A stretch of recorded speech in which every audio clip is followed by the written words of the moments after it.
महाराष्ट्र में लगातार हम सियासी उठापटक देख रहे हैं। इस उठापटक के बीच में एक बड़ी खबर यह आई कि शरद पवार ने फिर से अपने घर पर बैठक बुलाई है। उनसे मुलाकात करने के लिए जितेंद्र आव्हाड पहुंचे हैं। एक बात तय है कि शरद पवार आसानी से हार मानने वाले नहीं हैं। कल दिल्ली में बड़ी बैठक उन्होंने की। बैठक करने के बाद उन्होंने जो बातें कही वो सोचने समझने जैसी है। शरद पवार स्पष्ट तौर पर कह रहे हैं कि जिन लोगों ने भी ये सब कुछ किया उन्हें कीमत चुकानी होगी। ये तक कह दिया उन्होंने, तंज के अंदाज में कहा, जिन्हें सीएम बनना है, डिप्टी सीएम बनना है, पीएम बनना है, डिप्टी पीएम बनना है, सबको मेरी शुभकामनाएं हैं। उन्होंने एक बात पर खुशी भी जाहिर की। उन्होंने कहा कि मुझे लगता है कि पार्टी एकजुट हो रही है और लोगों में कॉन्फिडेंस बढ़ रहा है। ये एक बहुत महत्वपूर्ण बयान है। शरद पवार को लेकर मैंने पहले भी आपको बताया है कि शरद पवार उद्धव ठाकरे की तरह इतनी आसानी से पार्टी को अपने हाथ से नहीं जाने देंगे। हाथ पैर खूब मारे उद्धव ठाकरे ने भी, लेकिन वो पार्टी को बचा नहीं पाए। यहां मामला अलग है। वहां पर ज्यादातर विधायक और सांसद खड़े हो गए थे एकनाथ शिंदे के साथ। यही दावा हालांकि अजीत पवार की तरफ से किया जा रहा है। छगन भुजबल के उस दावे पर भी गौर करिए जिसमें वो कहते हैं कि हमने संविधान के जानकारों से बातचीत करने के बाद ये निर्णय लिया है, हमने ऐसे ही ये निर्णय नहीं ले लिया। ये बातें सारी कही जा रही हैं सार्वजनिक मंचों पर। अब सार्वजनिक मंचों पर जब ताकत दिखाई जाती है तो उसके सियासी मायनों को समझिए। दरअसल सार्वजनिक मंच पर आने की जरूरत तभी पड़ती है जब आपको अपने कार्यकर्ताओं, विधायकों को एक मैसेज देना हो। ये बात तो तय है कि काफी लोग, खास तौर पर जब प्रफुल्ल पटेल और छगन भुजबल का साथ मिल गया अजीत पवार को, तो वो शक्तिशाली दिखते हैं। उन्होंने 8 मंत्रियों समेत डिप्टी सीएम पद की शपथ भी ले ली। इससे एक बात स्पष्ट हो गई कि वो एक बड़े धड़े को, मजबूत धड़े को अपने साथ में ले आए हैं। शरद पवार की चिंता यहां पर दिखाई देती है और लाजमी भी है कि प्रफुल्ल पटेल, जिनको कार्यकारी अध्यक्ष कुछ दिनों पहले बनाया गया और उन्होंने इस तरह की बगावत कर दी, छगन भुजबल जो बिल्कुल उनके मजबूत कंधे के तौर पर देखे जाते थे, वो एक तरफ चले गए अजीत पवार के साथ। अजीत पवार खुद भी, भले ही चाहे जितनी नाराजगी अंदर खाने चलती थी, इसके बावजूद जो शरद पवार कहते थे वो किया करते थे। यह साफ तौर पर बगावत इसलिए दिखाई पड़ती है क्योंकि अजीत पवार ने अपना पक्ष रखते हुए कह दिया कि मुझे लगता है कि मैं फैसले नहीं ले पा रहा था, डिप्टी सीएम बनते बनते थक गया हूं। मेरा बेटा मुझसे पूछता है आप कितनी बार डिप्टी सीएम बनोगे। ये सारी बातें बताती हैं कि एनसीपी में जो कुछ चल रहा था वो एक लंबी प्रक्रिया के तौर पर देखा गया। लेकिन इतनी बड़ी बगावत हो जाएगी, इसका अंदाजा क्या शरद पवार को था या नहीं, ये बड़ा सवाल बना हुआ था।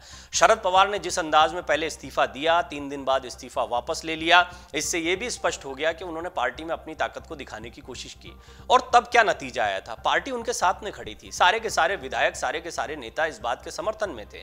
उन्होंने बाकायदा एक कमेटी बनाई और उस कमेटी में छगन भुजबल, प्रफुल्ल पटेल टाइप के वो नेता भी थे जो इस समय अजीत पवार के साथ में चले गए। तो कुल मिलाकर एक बात तो बहुत स्पष्ट हो गई कि कहीं ना कहीं ये तय हो गया कि अब जहां भी आप देख रहे हैं कि एनसीपी में फूट की खबरें आ रही हैं, एनसीपी टूटने की बात हो रही है, अजीत पवार के साथ एनसीपी चली जाएगी, इन सारी बातों ने स्पष्ट कर दिया है कि अजीत पवार ने एक झटका तो दिया शरद पवार को।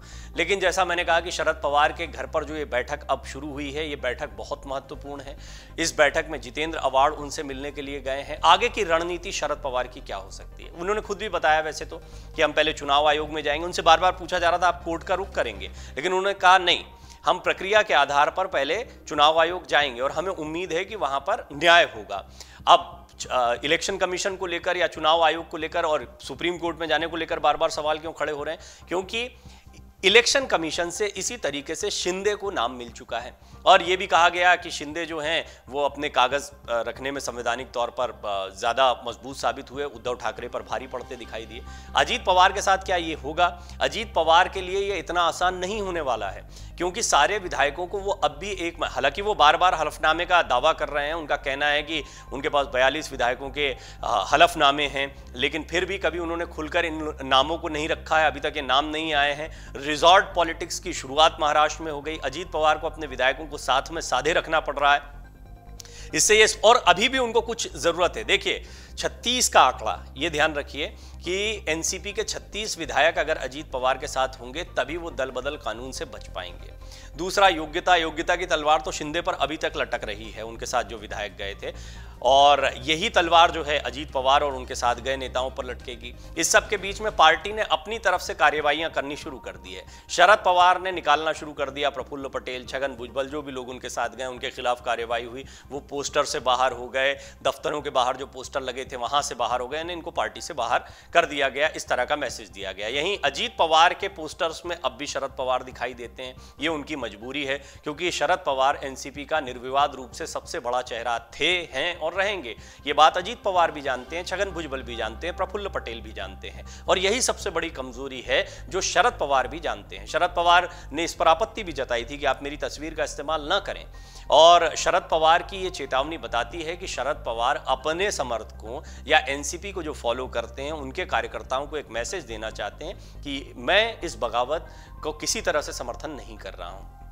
ये खबरें क्यों आई, चाहे राज ठाकरे हों, चाहे कई बयान हों, जिनमें बार बार सवाल खड़े हुए कि क्या शरद पवार की जानकारी के बिना इतनी बड़ी बगावत हो जाएगी। इसके बावजूद जब ये बगावत हो गई तो एक बात तो बहुत स्पष्ट तौर पर सामने आई कि क्या शरद पवार को अंदाजा था तो क्या वो रोकने का प्रयास कर रहे थे, क्या इस बगावत के पहले उनको कोई जानकारी दी गई, उन्होंने मना किया, प्रफुल्ल पटेल कहते हैं बताया गया था।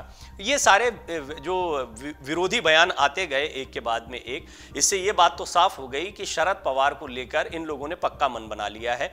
इनका ये कहना है कि 82 वर्ष के हो गए हैं, अब उनको आशीर्वाद देना चाहिए, रिटायरमेंट की उम्र आ गई, ये तमाम तर्क दिए गए हैं। शरद पवार कहते 82 नहीं 92 साल का हो जाऊं तब भी जब तक काम करता रहूंगा। बात सही भी है। उम्र का तकाजा जो होता है वो शारीरिक क्षमता, मानसिक क्षमता, आपकी एक्टिविटी पर डिपेंड करता है। शरद पवार को देखा जाए तो 82 वर्ष के वो बेशक हैं, लेकिन मोर्चा संभाल रहे हैं और इस वक्त बहुत ज्यादा एक्टिव दिखाई दे रहे हैं। इसी एक्टिविटी में आगे बढ़ते हुए उन्होंने अपने घर पर एक महत्वपूर्ण बैठक बुलाई। इस बैठक में जितेंद्र अवार्ड पहुंचे हैं। आगे की रणनीति की बात करें तो चुनाव आयोग में जाने के अलावा वो कानूनी पहलुओं पर भी विचार कर रहे हैं। और दूसरा सबसे बड़ा काम जो चल रहा है इस वक्त एनसीपी में शरद पवार के खेमे में, वो ये है कि विधायकों को अपने साथ लाने के लिए उनसे लगातार चर्चा की जाए, बातचीत की जाए, उनको भविष्य के बारे में बताया जाए। उनको ये बताया जाए कि अभी आप बेशक सरकार में चले जाएंगे, आपको मंत्री पद का लॉलीपॉप दिया जाएगा, लेकिन मंत्री पद का लॉलीपॉप लेने के बाद में शिंदे के साथ कई विधायकों के साथ में क्या हुआ है।